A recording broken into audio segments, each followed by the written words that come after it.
प्रावधान में लॉ में लाना है कि समानता का अधिकार जब महिला को है उतना ही समानता का अधिकार पुरुषों को भी है, जो कि अकॉर्डिंग टू लॉ न्यायालय में नहीं मिलता है न्यायाधीश जी के द्वारा।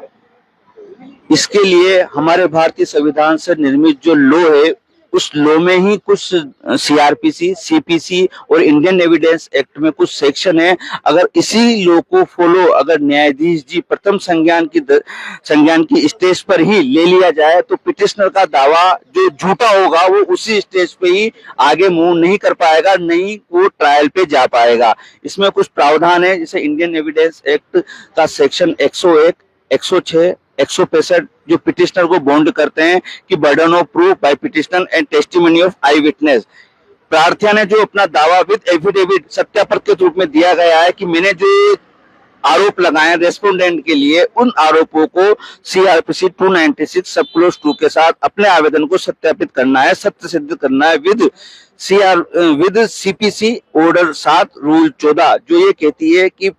पिटिशनर को अपने दावे में इंडेक्स फॉर्म फर दस्तावेज सूची जिसको हिंदी में कहते हैं उसके साथ प्रथम दृष्टिया लगाना होता है। सेकंड सीपीसी ऑर्डर 11 रूल 21 जो न्यायाधीश जी को ये बाध्य करती है कि पिटिशनर उस प्रथम सीपीसी के दौरान जो अपने आवेदन में जो मूल दावा किया है, जो आरोप लगाए उन आरोपों को वो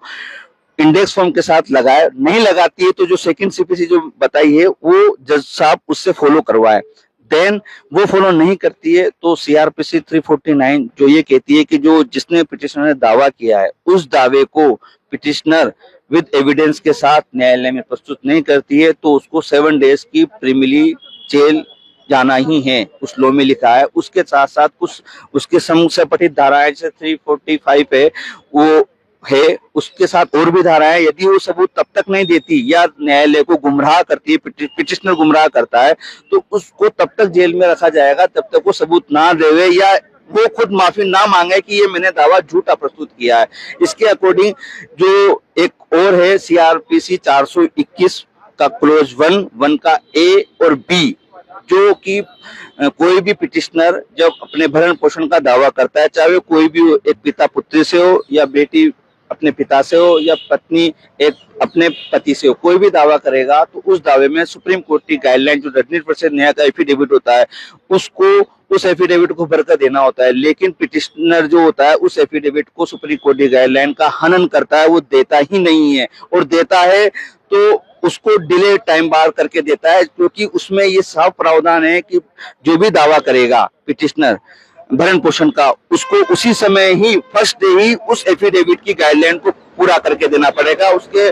बैंक स्टेटमेंट 3 साल की स्टेटमेंट, उसके प्रार्थिया के पास क्या क्या लाइबिलिटीज है, क्या क्या उसके पास चल अचल संपत्ति है, पीआर में उसका 2005 का जो एक्ट है कि पैतृक संपत्ति में भी उसका अधिकार है शादी के बाद भी, उसके अकॉर्डिंग भी उसको वहां पे उसमें एफिडेविट में शो करना होता है, लेकिन वो नहीं करती है। और रेस्पोंडेंट को 4 वीक का समय दिया गया है कि रेस्पोंडेंट उस पिटिशनर के एफिडेविट देने के बाद 4 वीक बाद उसको देगा, लेकिन ये चीज फॉलो नहीं की जाती है, न न्यायालय में की जाती है। न्यायाधीश जी खुद अभी ले लेंगे, आज ले लेंगे, कल ले लेंगे या साल भर बाद लेते हैं। मेरे केस के अंदर पिटिशनर थे, मैंने डिवोर्स लगाया, डिवोर्स लगाने के बाद उसने HM चॉइस लगाया, HM चॉइस लगाने के बाद मैंने एफिडेविट की मांग की सुप्रीम कोर्ट की गाइडलाइन की, भाई जो एफिडेविट दिया उसको दिया जाए। जज साहब कहता है इसमें फॉलो नहीं किया जाता। मैंने कहा अगर नहीं किया जाता आप तो ऑर्डर शीट में लिख के दे दो कि नहीं किया जाता। उसके अकॉर्डिंग जब मैंने कंटेम्प्ट ऑफ सुप्रीम कोर्ट का एक काउंटर और 340 उस पर लगाई तो 3 साल तक उस केस में जज साहब इंटरिम नहीं बांध सके।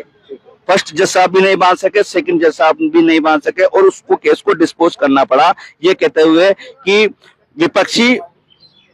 और वादी दोनों ही अदम पैरवी में नहीं आए, इस वजह से हमें खारिज करना पड़ा क्योंकि उसमें 340 लगी हुई थी। 340 को जज साहब नहीं चलाना चाहते हैं। ठीक है, तो ये कानूनी दावपेच थे जो समझाने की कोशिश कर रहे थे। क्या मांगे हैं सर? देखिए हमारी मांग है जुडिशियल के अंदर जो कहना है आदमी जाता है, जैसे मान लीजिए आप हैं या मैं, कोई भी पीड़ित होता है सबसे पहले कहाँ जाएगा, पुलिस स्टेशन जाएगा या कोर्ट्स के अंदर जाएगा, तो उसको न्याय चाहिए। जब तक वहाँ पे ट्रांसपेरेंसी अकाउंटेबिलिटी नहीं आएगी, न्याय देना काम मेरा नहीं है, वकील काम नहीं, न्याय का काम जज का है। ट्रांसपेरेंसी अकाउंटेबिलिटी के लिए वहाँ पे ऑडियो वीडियो रिकॉर्डिंग होनी चाहिए। आज हमारे साथ में अतुल सुभाष जी के भाई हैं, अगर जो इन्होंने अपने क्या नाम है केस के अंदर भुगता 42 से 50 डेट जितनी इन्होंने एक साल के अंदर भुगती, अगर उस डेट की ऑडियो रिकॉर्डिंग कोर्ट की इनके पास होती तो इनको पता चल जाता है कि जस्टिस क्यों नहीं मिला। क्या अपोजिट पार्टी ने उनको जस्टिस नहीं दिया, या जज ने उनके साथ कुछ उनकी बात को सुना नहीं, समझा नहीं, या सुनने की कोशिश नहीं करी। ऐसा नहीं कि अतुल सुभाष जी क्या नाम है काफी इंटेलिजेंट आदमी थे, वो ऐसी गलती नहीं कर सकते कि ना बताओ, तो उन्होंने अपने पूरे एफर्ट्स लगाए, उन्होंने पूरे लॉ का पालन किया, अपने उनको मेंटेनेंस भी दिया। लेकिन कोर्ट्स के अंदर क्या हुआ आज कौन जानता है इस बात के बारे में। जज ने उस ऑर्डर में जो लिख दिया होगा वो अंतिम सत्य है, पर वो अंतिम सत्य नहीं है, क्योंकि लिख के साथ मौखिक की बहुत कुछ होता है वहां पे। ओरली के लिए ऑडियो रिकॉर्डिंग होनी चाहिए वहां कोर्ट्स के अंदर, जिसका डाटा हर वादी प्रतिवादी को मिलना चाहिए, हमारा ये मांग है।